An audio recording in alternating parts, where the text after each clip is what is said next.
The democratic road to socialism, a disguise to protect the bourgeois state. The question of state power has always been the fundamental question of the ideology and policy of every party, irrespective of what class interests it represents. Eurocommunism could be no exception to this. It began its struggle precisely in this field, becoming a new weapon in the hands of the bourgeoisie to protect its power of oppression and exploitation, and to prevent the proletariat from carrying out the revolution, destroying this power and establishing socialism. In their propaganda against Marxism-Leninism, the Eurocommunists insist that in the conditions of modern society, as they call the present-day capitalist society, the theory of Marx about the overthrow of capitalism by means of violent revolution needs new interpretations. Among the first who began the frontal attack on, to describe as invalid and violate, the thesis of Marx and Lenin about the necessity for the violent revolution, a thesis which they totally distorted, were the Soviet revisionists, as we mentioned above. In order to make their theory of peaceful transition to socialism convincing, they went so far as to claim that the October Revolution was a peaceful revolution, contrary to what history recognizes it as the first revolution, which overthrew the Russian bourgeoisie with violence and established the dictatorship of the proletariat. At the same time they began to propound the theory that the dictatorship of the proletariat was a temporary phenomenon which gave way to the so-called state of the whole people. With these theories, they aimed to minimize and negate the revolutionary class content of the dictatorship of the proletariat. This deliberate distortion of Marxism-Leninism by the Soviet revisionists became the basis on which the Eurocommunist theories on this question were built up. The Khrushchevite thesis that with the construction of socialism in the Soviet Union the class struggle no longer existed, that the triumph of socialism was guaranteed and there was no danger of any reversal, that there was no longer any need for the dictatorship of the proletariat, or for the party of the working class, became an inspiration and encouragement for the other revisionists to go even further. Misrepresenting the significance of the changes which have taken place in the world, and misinterpreting a correct phrase of Lenin's about the special features of the road to socialism, they stress that at the present time it is possible to go to socialism through parliamentarianism and reforms. The Eurocommunists present the course of transformation of capitalist society into socialist society as the development of bourgeois political democracy through to the end, as they say, as a peaceful course which does not lead to a qualitative change, but only to a quantitative change. The Italian revisionists say, political democracy presents itself as the highest institutional form of the organization of the state, even of a socialist state. If we analyze this so-called thesis, it turns out that political democracy for the working people allegedly exists already in capitalism, and that socialism is allegedly reached by extending this democracy, and, finally, that the fundamental feature of socialist society allegedly is bourgeois democracy, which is identified with socialist democracy. Meanwhile, the Spanish revisionists, for their part, claim that socio-political democracy is not a third road, either capitalist or socialist, but is a transitional stage between capitalism and socialism. The 9th Congress of the Spanish Communist Party, Barcelona 1978. Democracy is simultaneously the aim and the means of transformations. W1 Group of Ws 111,111 says Marches. As can be seen, in order to justify their revisionist views, Berlinger, Carrillo, Marches and others present very confused ideas about democracy and the state. Such reasoning, which is not based on the class relations that exist in bourgeois society, which is outside the connection between the capitalist economic base and superstructure, outside reality and any logic, has the aim of proving allegedly that genuine democracy is not that which the dictatorship of the proletariat establishes, the democracy of the great majority of the exploited masses over the minority of the capitalist exploiters, or their remnants, but democratia grave la Marches and Carrillo, that is, democracy for all, where everyone lives in peace and class harmony. However, history has proved that there is not and cannot be bourgeois democracy without the bourgeois dictatorship, just as there cannot be socialist democracy without the dictatorship of the proletariat. The rights and duties of citizens are related directly to the domination of the class which is in power. Where the capitalist class rules, there are rights for the bourgeoisie, and restriction of rights, oppression and denigration of the masses, while where the working class rules, there are rights and freedoms for the workers, and restriction and compulsion for the minority of former rulers and exploiters, as well as for the enemies of socialism. The Eurocommunists are not the first opportunists to deny the need for the revolution as the only basic means for the overthrow of capitalism and the construction of socialism. Before them, a similar thing was done by Proudhon, whom Marx exposed, and by Bernstein and company, who ended up openly defending the capitalist system. Bernstein, for example, preached that by improving the labor legislation, by increasing the role and activity of trade unions and cooperatives, by increasing the representation of the working class in parliament, all the economic, political and social problems of the proletariat could be solved peacefully and on the evolutionist course. He stated explicitly that the working class need win the simple majority in parliament, get 51% of the votes, and it could achieve all its aims. Since the will of the majority rules in democracy, he said, the state loses its class character, is transformed from an organ of the class rule into an organ which stands above classes and represents the interests of the whole society. In such a state, he said, the working class and its party can and must collaborate with all the other classes and parties. Together, they must defend and strengthen this state against reactionaries.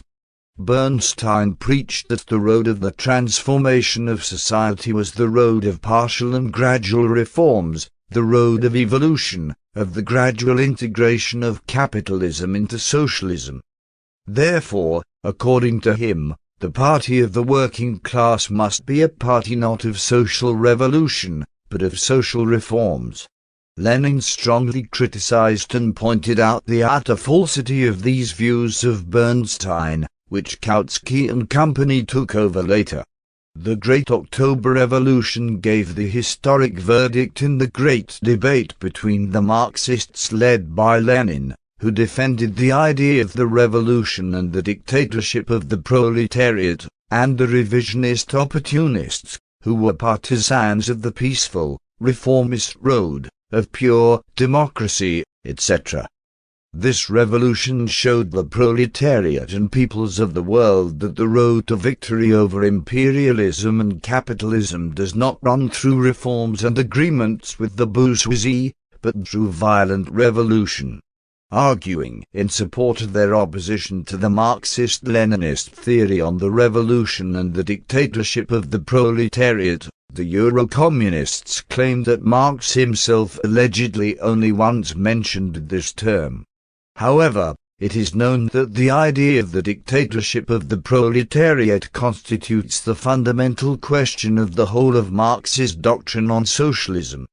In 1852 Marx wrote, "What I did that was new was to prove, 1. That the existence of classes is bound up with particular historical phases in the development of production. 2. That the class struggle necessarily leads to the dictatorship of the proletariat. 3. That this dictatorship itself only constitutes the transition to the abolition of all classes and to a classless society. Marx did not regard the dictatorship of the proletariat as a simple alternation of some people in the government, but as a qualitatively new state, which is built on the ruins of the old bourgeois state. He considered the smashing of the old bourgeois state machine with violence an essential for the triumph not only of the proletarian revolution, but of any genuine people's revolution led by the working class. Lenin called this conclusion, put forward by Marx in his outstanding work The 18th Brumaire of Louis Bonaparte, a gigantic step forward. It is precisely this foundation stone of the Marxist-Leninist doctrine that all the old revisionists have attacked and denied, and which all the new Eurocommunist revisionists attack. The stand of the Eurocommunists towards the question of the revolution, the state and democracy coincides in essence with that of the Soviet revisionists, who have declared that now the Communist Party in the Soviet Union has allegedly been transformed into a party of the entire people, and that the dictatorship of the proletariat has been replaced with the state of the entire people. On the basis of these statements of the Soviet revisionists, Marchez and Karelov have the right to reason. If you can allegedly transform the party and the state of the proletariat into a party and state of the entire people, why shouldn't we in the West have the right to carry out such a thing, but without violent revolution and the dictatorship of the proletariat? We are going to proceed in pluralism and understanding with the bourgeoisie, by building up opinion for a genuine democracy, which has not been achieved in your country. It is in vain for you to claim the existence of democracy in your country while you are strengthening oppression. In regard to the Titoites, they too are in difficulties with the Eurocommunists in connection with democracy and pluralism. The Yugoslav revisionists speak about the unity of the non-aligned world, and with this formula eliminate the class struggle and the dictatorship of the proletariat. They demand from imperialism and world capitalism only that the non-aligned countries should remain within their present status quo and be assisted economically. In this direction the Titoites are of the same opinion as the Eurocommunists, with the one difference that, while the Yugoslavs speak about alleged independence from superpowers and blocs, the Eurocommunists do not do this even formally. Without attacking them directly, but through the ideas they express, the Eurocommunists tell the Yugoslav revisionists that the existence of only one party in Yugoslavia is not the road to genuine democracy, therefore the political system in Yugoslavia too must undergo changes. While directly attacking Lenin and the whole Marxist-Leninist theory on the state and the revolution, Berlinger, Markels, Karelov and company call on the Khrushchevites to carry their betrayal through to the end, telling them that it is not only the mistakes of Stalin which is the problem for their filthy undertaking, but the socialist system itself, which, although it was an appropriate system after the October Revolution, is not right at the present time, because it allegedly denies democracy. Without doubt, this thesis is not to the advantage of the Khrushchevites who, in order to conceal their betrayal and to pose as Marxist-Leninists, still maintain some allegedly Leninist forms.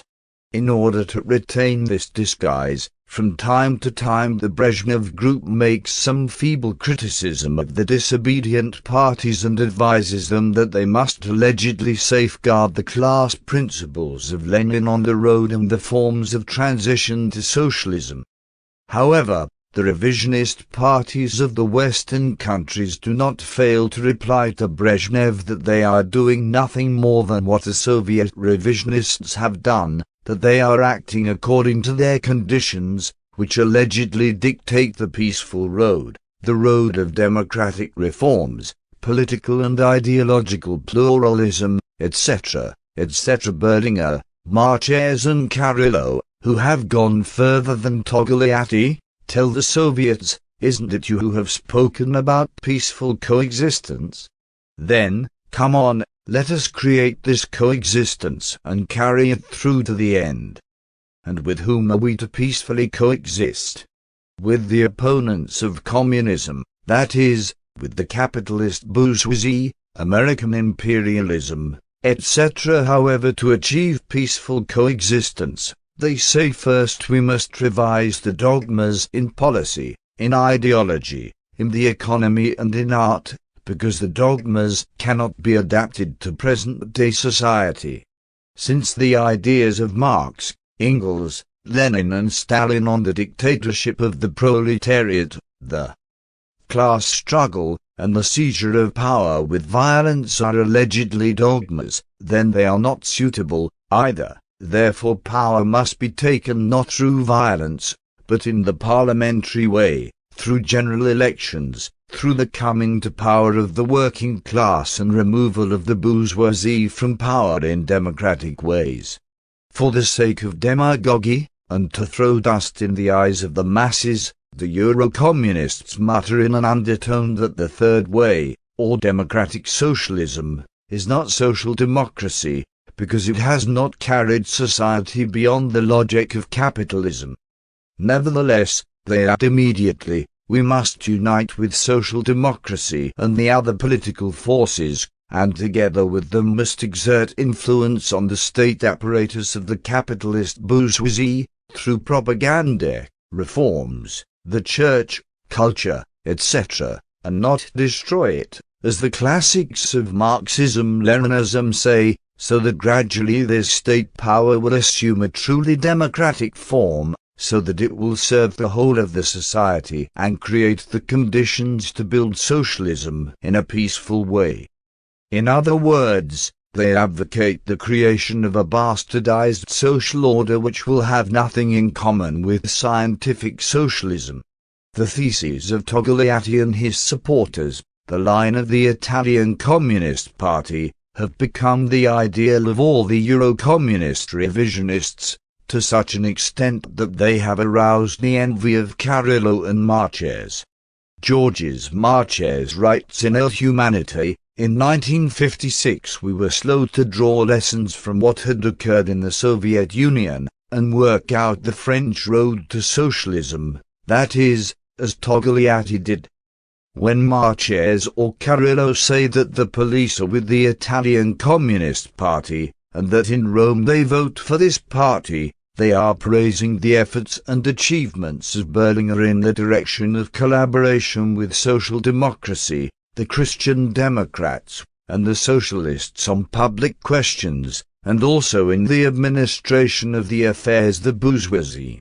The successes of Berlinger in these directions, that is, in submission to Italian and world capitalism, serve the other revisionists as practical support for their opportunist political theses. Berlinger works with great zeal. He does not attack the bourgeois constitution, does not attack the power of the bourgeoisie, does not even mention overthrowing this power and its apparatus, does not speak about destroying the Italian oppressive army, but on the contrary, signs statements together with the parties of reaction that the army must be strengthened, that the American bases must remain, that the power and funds of the police must be increased, that the police must have the right, outside the law, to check up on anything which is suspicious, even to bug telephone conversations and open private correspondence. Now the program and activities of the Italian revisionists are ready and tested for the other revisionists too. In Italy, Spain and France, the integration of revisionism into capitalism, and not of capitalism into socialism, as the Eurocommunists preach in their programs and speeches, is developing and taking a concrete form. The Italian, French and Spanish communist parties say nothing at all about the Chinese revisionists. Their whole struggle is spearheaded against Marx, Engels, Lenin and Stalin, and for their own ends, sometimes against the Soviet revisionists, too. They are in accord with the Chinese revisionists on all fronts. The Chinese revisionists are struggling for an alliance with the United States of America, the developed capitalist countries, and the ruling cliques in the neo-colonial countries. Such an alliance is on the course of the Eurocommunist renegades. The fact is that the Chinese foreign policy conforms completely with the policy which the Eurocommunists preach about the unity of revisionist parties with the bourgeois capitalist regimes in power. The Chinese revisionists and the Communist Party of China also are for pluralism and socialism.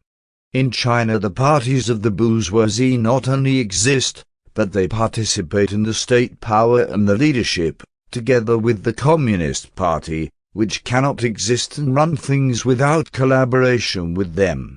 On these fundamental questions the Chinese revisionists are in agreement with the European revisionists. On the other hand, Chinese private enterprises, Chinese foreign capital joint private enterprises, purely foreign private enterprises, cooperativist sectors, etc., exist alongside of the state capitalist sector in China.